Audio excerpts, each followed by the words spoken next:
कि हमारी लड़ाई जब आरएसएस के साथ है, उस विचारधारा से है जो विचारधारा पूरे देश में इस देश को बांटने में लगी हुई है। और ये देश विविधता में एकता, विविधता का देश है। यहां ऐसे भी हिंदू हैं जो गौ मांस खाते हैं और कहते हैं कहां लिखा है गौ मांस ना खाया जाए, और अधिकांश हिंदू जो हैं वो गौ मांस हमले गौहत्या के खिलाफ है। स्वयं सावरकर की जी के बारे में बड़ा कहा जाता है आप भाजपा, उनकी खुद की किताब में उन्होंने लिखा है हिंदू धर्म का कोई हिंदुत्व के साथ कोई संबंध नहीं है, खुद उन्होंने लिखा है। उनकी किताब में साफ लिखा है कि हिंदू धर्म का हिंदुत्व से कोई नाता नहीं है। और यह भी लिखा है कि गाय जो है ऐसा पशु है जो खुद के मल में लोट लेती है, वो कहां से हमारी माता हो सकती है। और उसका गौमांस खाना में कोई खराबी नहीं है, ये सावरकर जी ने खुद ने कहा है, जो आजकल भाजपा और संघ के खास विचारक हैं। ये मालूम है कि नहीं मालूम? जिनको मालूम था हाथ उठाओ। हाँ, सबको मालूम नहीं था।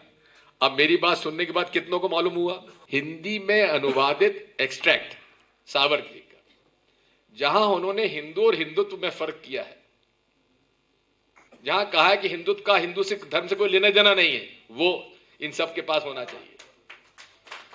और दूसरा, जहां उन्होंने कहा कि गौमांस खाना चाहिए, उसमें कोई ऐतराज नहीं, वो भी इनके पास होना चाहिए, सबके पास। और जब भी कोई सावरकर की बात आए तो संगियों के सामने दिखा देना तुम्हारे सावरकर जी ये कहते थे।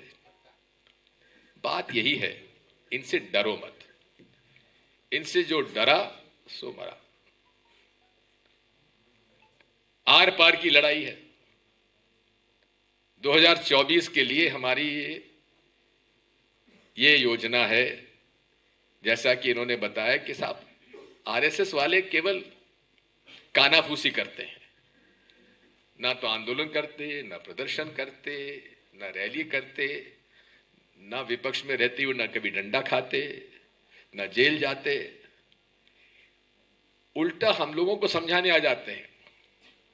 मुझे भी बहुत समझाया गया, मैं जब 70-71 के अंदर किसी पार्टी में नहीं था, तो कुशाभाऊ ठाकरे जी भी आए, कैलाश सारंग जी मुझे दौरे पे ले गए, राजमाता सिंधिया ने भी मुझसे कहा कि जनसंघ में चले जाओ।